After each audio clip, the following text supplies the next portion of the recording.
मानो तो मौज है, वरना समस्या तो हर रोज है। क्या ब्लड से, खुले ब्लड से, बाहर हाथों पर ब्लड लगाने से एचआईवी हो सकता है? ये गुत्थी आज सुलझने वाली है। और ये प्रयोग आपने 21 दिन करना है, आपका पूरा डाटा डिलीट हो जाएगा। एक दो बार कर लेंगे तो भी काम चल जाएगा, लेकिन 21 दिन करने के बाद जिंदगी भर आपको ये डर नहीं सताएगा। तो मेरे साथ हैं जाने माने महान साइकोलॉजिस्ट राम गोपाल जी, जो इस डिपार्टमेंट में ही काम करते हैं, स्वास्थ्य विभाग में वो कार्यरत हैं। तो इनसे भी पूरी जानकारी हम लेंगे। और यही जो चित्रसेन जी हमारे साथ आए हैं, उनके ऑब्सेशन दूर करेंगे। तो चित्रसेन जी का मुख्य ऑब्सेशन है खून, कि वो खून देख लें, बहता हुआ खून देख लें, एक्सीडेंट में खून देख लें तो भाग जाते हैं, लैब में जाएं तो खून देख लें तो ये घबरा जाते हैं। तो मैं खून अपने हाथों पर लगाऊंगा। ये खून चाहे पॉजिटिव बंदे का हो, एचआईवी पॉजिटिव का हो, तो भी अगर खून हाथों पर लगा दिया तो कोई संभावना नहीं है एचआईवी होने की। उस खून को हम पी जाएं, चाट लें तो भी कोई संभावना नहीं है। वो खून सारी बॉडी पर लगा लें तो भी संभावना नहीं है। संभावना सिर्फ 4 कारणों से होती है। वो कारण आप जानते ही हैं, इसके अलावा 5वां कारण नहीं है। तो ये जो कारण है ये सिर्फ एचआईवी ओसीडी में ही होता है, बाकी रियल एचआईवी में ये कारण मान्य नहीं है। तो रामगोपाल जी मेरे हाथ पर ये ब्लड गिराएंगे, तो जूम करके आपको दिखा रहे हैं। ये देखिए, ये एचआईवी पॉजिटिव बंदे का ब्लड है, जिसको एचआईवी है। ये खून आप देख पा रहे हैं, मैंने ये खून हाथों पर मसल लिया।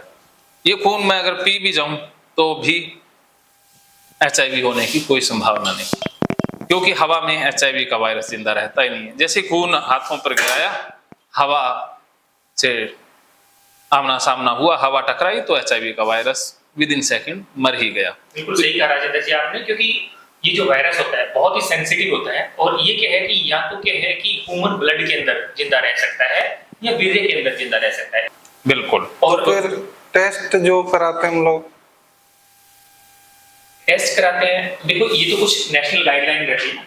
टेस्ट क्यों करवाते हैं? देखो अगर क्या है कि जैसे कोई एक गर्भवती महिला है, उसके लिए कुछ मैंडेटरी टेस्ट रहते हैं, जिसमें हेपेटाइटिस बी का, एचआईवी का, हेपेटाइटिस सी का, एचआईवी कितना है, मेरा तो कंसर्न ये है ना, तो ये वो टेस्ट कराते हैं। वो देखो एक गाइडलाइन के तहत आते हैं।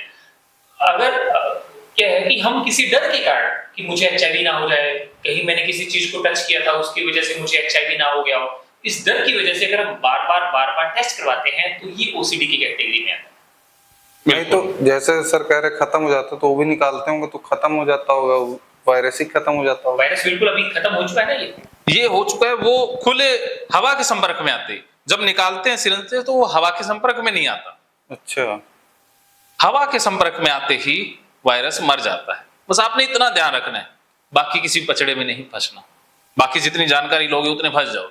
आपको इतना याद रखना है कि हवा के संपर्क में आया, वायरस समाप्त, बस। तो मेरे हाथों में वायरस नहीं है, वो कब का ही जा चुका है। दूसरा एक बात भी राजेंद्र जी ने बीच में भी कही थी और मैं फिर से थोड़ा सा रिपीट करना चाहूंगा। अगर एचआईवी संक्रमित व्यक्ति ने ब्लड डोनेट किया है और उस खून को आप पी भी जाते हैं तो उससे भी एचआईवी नहीं हो सकता, क्योंकि ब्लड टू ब्लड तो कांटेक्ट हो ही नहीं ना। कभी भी देख ले, ऐसा नहीं बोलते ब्लड से हो जाएगा, blood to blood contact, direct blood से ब्लड अगर मिलेगा तभी एचआईवी हो सकता है, अदरवाइज किसी भी स्थिति में नहीं हो सकता। मैंने ब्लड पिया, वो कहा गया मेरी छोटी आंत से होते हुए मेरे पाचन तंत्र में गया, वहां से मलमूत्र के जरिए जो बाहर निकला, ब्लड से ब्लड तो कांटेक्ट और बाहर अगर कहीं कट्स हैं, देखिए उसमें भी क्या है कि अगर बहता हुआ खून है तो कोई चीज उसके अंदर नहीं जाएगी, ठीक है। दूसरा अगर क्या है कि मेरी जाड़ है, जाड़ के अंदर कोई जख्म बना हुआ है, वहां पे एचआईवी संक्रमित व्यक्ति का खून चला जाता है तो देखो 101% हो जाएगा। कैसे मतलब? मैं जो ये कहना चाहता था कि देखो मैंने अभी अपनी एक जाड़ निकलवाई है। जाड़ क्या बोलते हैं? जाड़, दांत बड़े वाला दांत निकलवाया मैंने। दांत निकलवाने के बाद वहां पे ब्लड है, जख्म हो चुका है मेरे, और उस समय मैंने घूंट भर लिया है एचआईवी संक्रमित व्यक्ति की, तो वो क्या हो गया, मेरे ब्लड में चला गया, वो तो जख्म के अंदर चला गया, फिर तो 101% एचआईवी हो ही हो जाएगा। लेकिन अगर किसी प्रकार का कोई जख्म नहीं है अंदर तो किसी भी स्थिति में नहीं हो सकता, क्योंकि ब्लड टू ब्लड तो कांटेक्ट हुआ ही नहीं ना। तो ये आपने याद रखना है, बाकी किसी पचड़े में नहीं। और बाकी मान लीजिए मैं किसी, मुझे तो नहीं पता, मैं तो सब पे शक करता हूँ, आपको पता ही है। मैं किसी खा रहा हूँ, बोल रहा है मेरी छाला पड़ा है, मैं उसके साथ खा रहा हूँ, मेरा भी छाला पड़ा, जूठा उठा, तो उससे आपको उससे बिल्कुल नहीं हो सकता। अच्छा। छाले से, बाकी चीजों से आप ज्यादा इसमें गहराई में ना जाए। आपको इतना याद रखना है कि डायरेक्ट ब्लड टू ब्लड, वो भी विदाउट एयर अगर संपर्क होता है, वही WHO की गाइडलाइन है कि संक्रमित रक्त अंदर जाने से, अच्छा। तो वो 2 सूरतों में होता है। हाँ, अगर ब्लड बाहर खाने पे आ रहा हो तो हवा में लग जाएगा। हाँ तो बस, उसमें होगा ही। तो आपको ज्यादा सोचने की जरूरत नहीं है, जितना सोचोगे उतना फंसोगे। अब आप इसे हाथ में लेके दिखाओगे, आप मेरे पास आइए।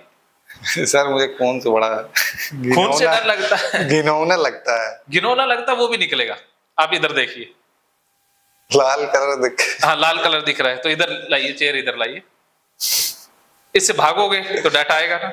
नहीं समझ गए, लेकिन खून से अरे समझ तो गए। एक छोटा सा डेमो और दिखा देते हैं राजेंद्र जी, आपको एक डेमो और दिखाने वाले हैं। हाँ। Actually इसमें क्या है कि ये मलेरिया के लिए स्लाइड जो है वो बनाई जाती हैं, और ये काफी स्लाइड जो है वो भी मैं आज लेके आया था।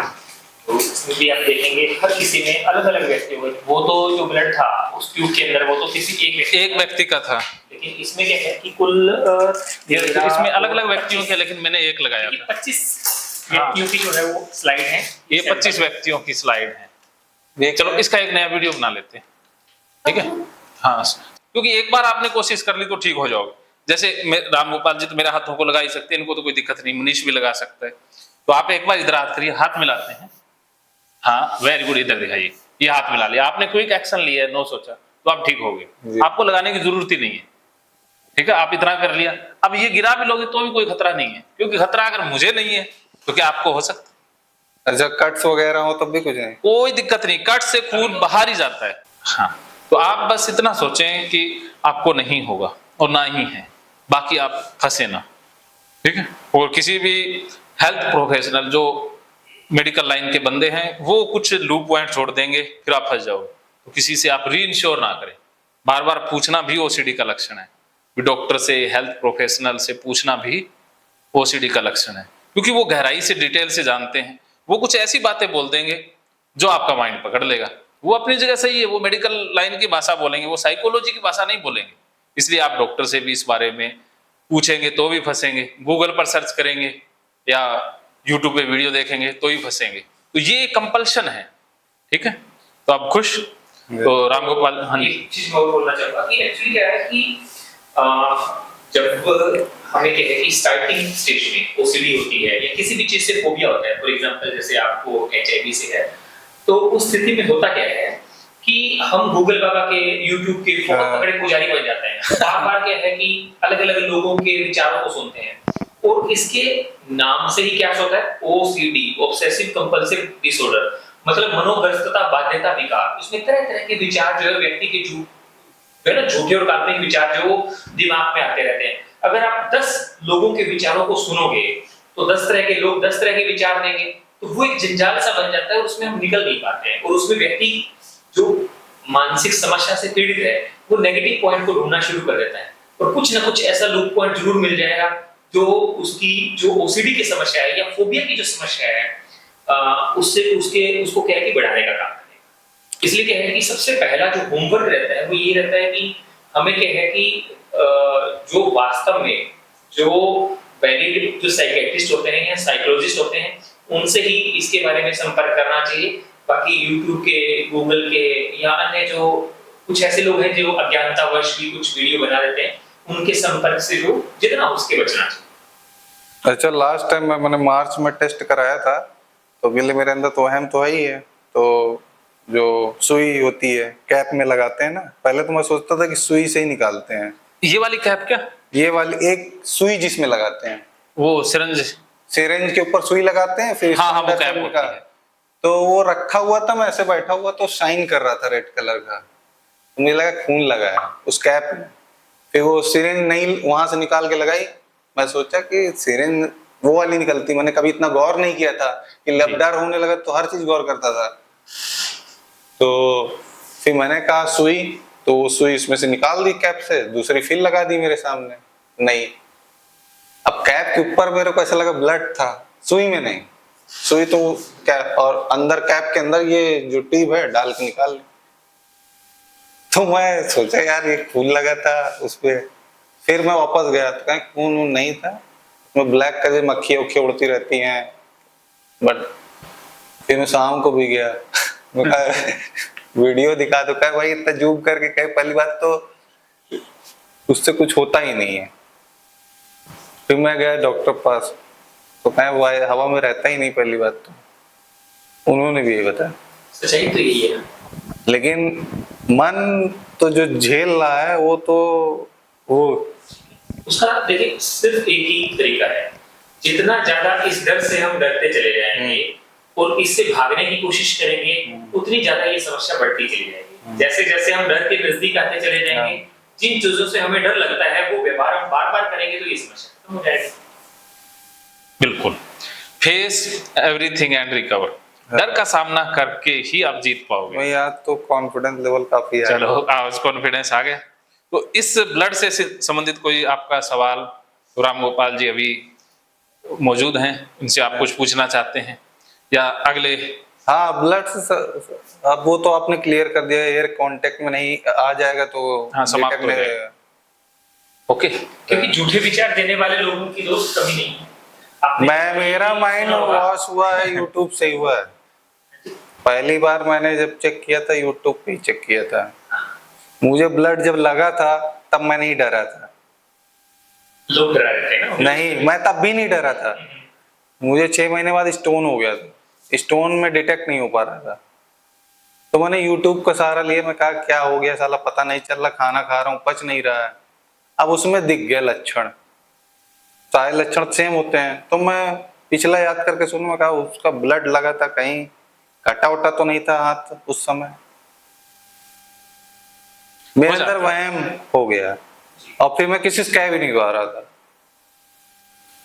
शुरुआत तो किसी न किसी कारण से होती है। चलिए, फिर साल भर बाद मैंने घर में कहा, फिर टेस्ट कराया निगेटिव, तो फिर एकदम रिलैक्स हो गया।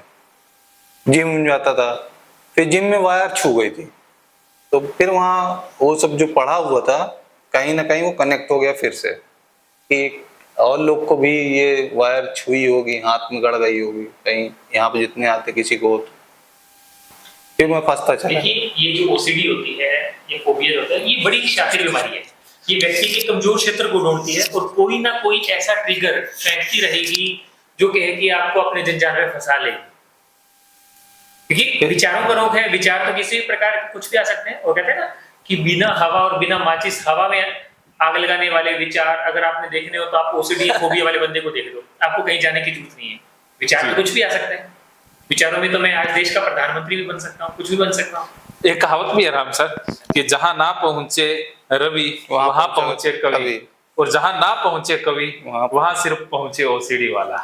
वो तो कवियों से भी आगे होते हैं, उनकी कल्पना शक्ति तो परम्पार है, लेकिन बहुत पेनफुल होता है, जो भी है काफी पेनफुल रहता है, तो समझ सकते हैं इस चीज को। अब हम नेक्स्ट वीडियो की तरफ आते हैं। तो इसमें आपके ऑब्जेक्शन भी काफी क्लियर हुए, राम सर ने बहुत बेहतरीन जानकारी भी दी। तो नेक्स्ट वीडियो में भी राम सर मौजूद रहेंगे। तो मानो तो मौज है, वरना समस्या हर रोज हर रोज है।